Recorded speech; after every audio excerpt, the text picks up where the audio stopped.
devocional, hermenéutica y nada más. Seguramente, hermano, que me escuchas, te has enfrentado a los unitarios que te dicen, no eres salvo si no estás bautizado en el nombre de Jesús. No eres de la verdadera iglesia que somos nosotros. No eres salvo. Necesitas bautizarte solamente en el nombre de Jesús, porque crees en tres dioses. Y tú le respondes que nos bautizamos como ordenó Jesús, en el nombre del Padre y del Hijo y del Espíritu Santo, y le respondes bien. Pero te das cuenta que no les entran razones. Y no les entran razones porque están enajenados. Porque cuando los disipulan con manuales como el libro manual de ellos, del principal, diría yo, de Nicolás Herrera R., titulado Doctrinas distintivas de los apostólicos, bíblicas o heréticas. Y ahí niegan que Jesús es el verbo de Dios, niegan que es preexistente, niegan que es mediador entre Dios y los hombres, niegan que Jesús es Dios y niegan que vino del cielo. Entonces te das cuenta, esto no lo sabes, que creen ellos eso, porque nunca te lo dicen, solo te hablan de que no eres salvo si no eres bautizado en el nombre de Jesús. Y que ellos nomás creen en Jesús, y que nomás Jesús es Dios, te dicen, pero la verdad es que ni siquiera creen que Jesús es Dios. Y te das cuenta que no les entran razones, te das cuenta que a un sectario, unitario, no lo puedes convencer de la verdad de la Biblia. ¿Por qué? Porque no fue adoctrinado con la Biblia propiamente, aunque tengan Biblia, aunque sepan predicar incluso el Evangelio.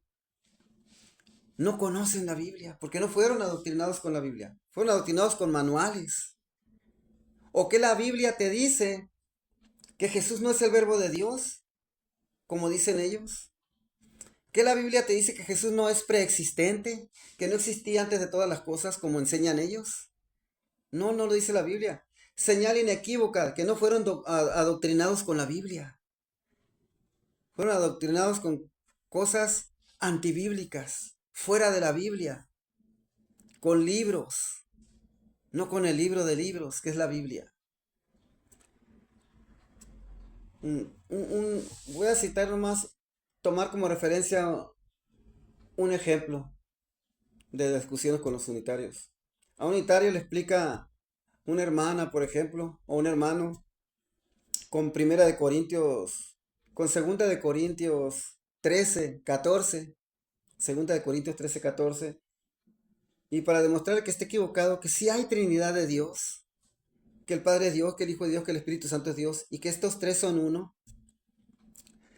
le dice, les muestra el versículo y le dice, la gracia del Señor Jesucristo, el amor de Dios y la comunión del Espíritu Santo sean con todos vosotros. Amén. Aquí le dices tú, están las tres personas de Dios.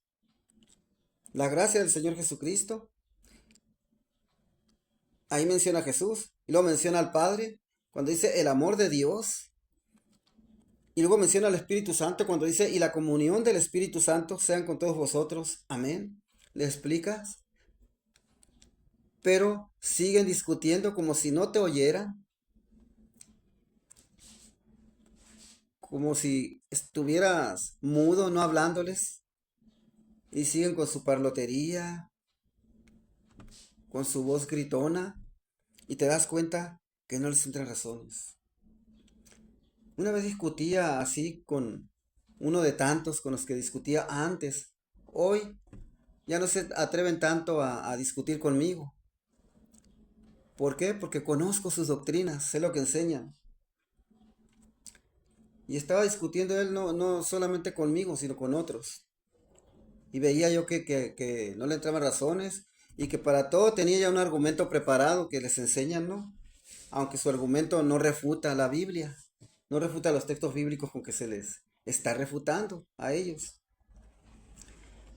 Y le digo, bueno, le dije yo, entrando yo, ¿verdad? Te voy a decir algo que no vas a poder refutar, no vas a poder argumentar. Y le digo, vamos a escuchar a Jesús hablando de su preexistencia. Juan 17:3 Juan 17:3 dice, primeramente voy a leer Juan 17:3 para llegar a donde voy. Y esta es la vida eterna, dice Jesús, le dije, que te conozcan a ti, el único Dios verdadero, y a Jesucristo a quien has enviado. Jesús, le dije, orando al Padre, y le dice, y esta es la vida eterna, que te conozcan a ti, el único Dios verdadero, y a Jesucristo a quien has enviado. Yo te he glorificado en la tierra, he acabado la obra que me diste que hiciese, le dice Jesús al Padre. Le dice al Padre Jesús que es el verdadero Dios y la vida eterna, el Padre. Más, el apóstol Juan, en su epístola, primera de Juan 5:20, le dice a Jesús que es el verdadero Dios y la vida eterna. Jesús le dice al Padre que el Padre es el verdadero Dios y la vida eterna. Pero Juan el apóstol, autor del Evangelio de Juan, que lleva su nombre, dice, pero sabemos que el Hijo de Dios ha venido y nos ha dado entendimiento para conocer al que es verdadero. Y estamos en el verdadero, en su Hijo Jesucristo. Este es el verdadero Dios y la vida eterna. El mismo apóstol Juan, que escribe las palabras que salieron de la boca de Jesús, donde Jesús dice al Padre que el Padre es el verdadero Dios y la vida eterna, y que Él ha enviado al Hijo. El mismo apóstol Juan dice en 1 Juan 5:20 que Jesucristo es el verdadero Dios y la vida eterna. ¿Qué está diciendo aquí Juan? Que el Padre es Dios y que el Hijo, por ser su Hijo, por haber sido engendrado por el Padre, también es verdadero Dios. Es el verdadero Dios. Dos personas divinas. Y primera y segunda de Tesalonicenses y segunda de Corintios 13:14 muestra también al Espíritu Santo. Dice que la comunión del Espíritu Santo sea con todos vosotros. Tres personas divinas y un solo Dios verdadero. Dios se compone de tres personas, la del Padre, la del Hijo y la del Espíritu Santo. Las tres personas son divinas, las tres conforman a Dios, un solo Dios. Y luego le leo a este sectario de la Iglesia Apostólica de la Fe en Cristo Jesús y le digo, ahora te voy a leer Juan 17:5.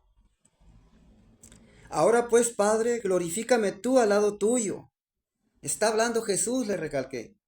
Ahora pues, Padre, glorifícame tú al lado tuyo con aquella gloria que tuve contigo antes que el mundo fuese. Y esperé su gritonería, esperé su argumento, que desde luego yo esperaba una ridiculez de argumento como siempre responden ellos a un texto claro y que lo refuta.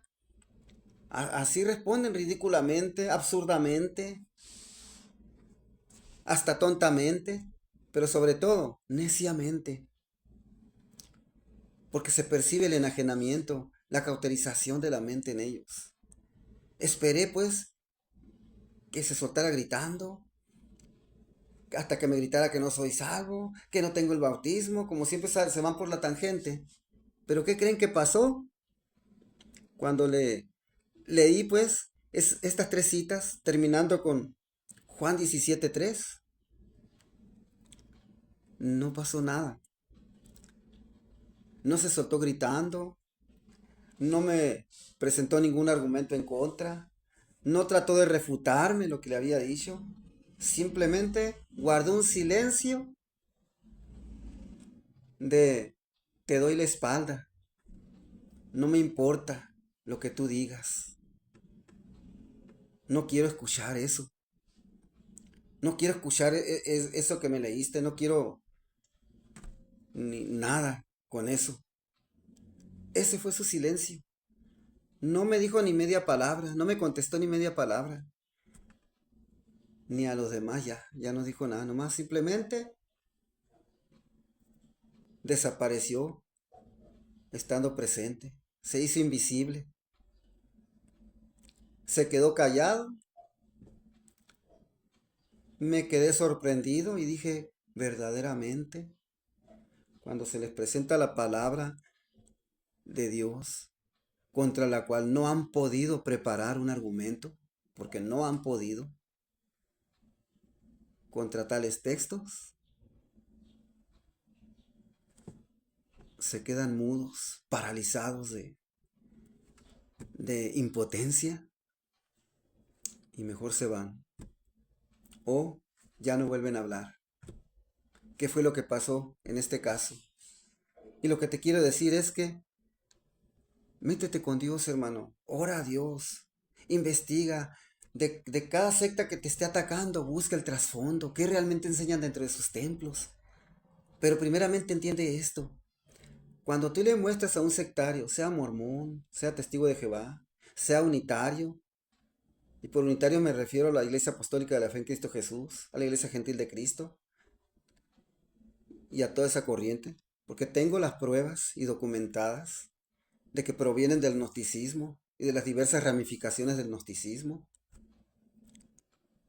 Hay pasajes enteros del gnosticismo que ellos enseñan y que después de los gnósticos, Sabelio intentó meter esa doctrina a la iglesia primitiva en el tercer siglo. No pudo, pero la revivieron en 1938 por ahí con un hombre llamado Robert McAllister o McAllister, que se rebeló contra el pentecostalismo y empezó con que no hay Trinidad, y de ahí, um, ya infiltrados. Obviamente que ese hombre no era cristiano, había sido preparado y no dudo que por Roma para introducir esa doctrina, porque Roma es la madre de todas las falsas religiones. Y una vez ya preparado ese hombre listo, saltó. No pudieron con la iglesia primitiva, pero sí lograron infiltrarse a la iglesia del siglo XX. Y ahí los tenemos. Entonces, esta es mi recomendación. Investiga el trasfondo de cada uno de una secta que te ataque o que llegue a tu casa queriéndote dar su doctrina, su literatura, queriendo conversar contigo. Investiga esas sectas que tú sabes que llegan a tu casa y con mansedumbre, pero con firmeza, con contundencia, muéstrales los textos que los refutan. Van a correr, normalmente van a correr, porque eso es lo de las sectas. Cuando no pueden, corren, no cambian. Gracias a Dios por los que han llegado a cambiar. Van a seguir llegando testigos y mormones y unitarios a tu vida. Está preparado y ten en cuenta que las gritonerías y las necedades no pueden con los textos bíblicos. Y busca los textos bíblicos claves para cada secta, que sabes que no han podido elaborar un argumento contra tales textos. Y van a quedar silenciados, como este caso que te digo que enfrenté. Tienes que ser celoso de Dios, celoso de la doctrina bíblica, porque en ello va tu salvación y la de otros. Si tú te mantienes y enseñas esto, vas a prevenir a muchos y aconsejas a muchos, vas a prevenirlos para que no caigan de la salvación, porque muchos se han ido a estas sectas falsas y se han perdido lamentablemente. Y tú dirás, pero yo veo que muchos de ellos se actúan como salvos. Claro, Dios tiene misericordia y algunos de corazón sincero llegan a abrir los ojos mediante la lectura de la Biblia, que Dios los despierta para que analicen cómo están y creen verdaderamente quién es Jesús realmente. Entienden verdaderamente que es el Hijo de Dios, que está en el seno del Padre, porque es el verbo de Dios. El verbo de Dios está en el seno del Padre, como dice Juan 1:18, cuando dice que Jesús, el unigénito, ha dado a conocer al Padre, porque Él está en el seno del Padre. Eso dice. A Dios nadie le vio jamás. El unigénito Hijo que está en el seno del Padre, Él le ha dado a conocer. ¿Por qué está en el seno del Padre? Porque es el verbo de Dios. ¿Dónde está el Padre? En el cielo. El verbo de Dios vino del cielo. Como dice Juan 1:14, aquel verbo del cual está hablando Juan en 1:1, dice, se hizo carne y habitó entre nosotros. No como dicen ellos, heréticamente, que Dios se tuvo que meter en Jesús para hacerse visible, porque Jesús no es Dios, ni es el Hijo de Dios, ni vino del cielo, dicen ellos. Entonces Dios tuvo que meterse en Jesús para hacerse visible. Y cuando ya lo iban a crucificar, Dios se salió de él, de Jesús, dice. Jesús no era más que un cuerpo necesario, dice. Y eso concuerda con la herejía de los testigos de Jehová.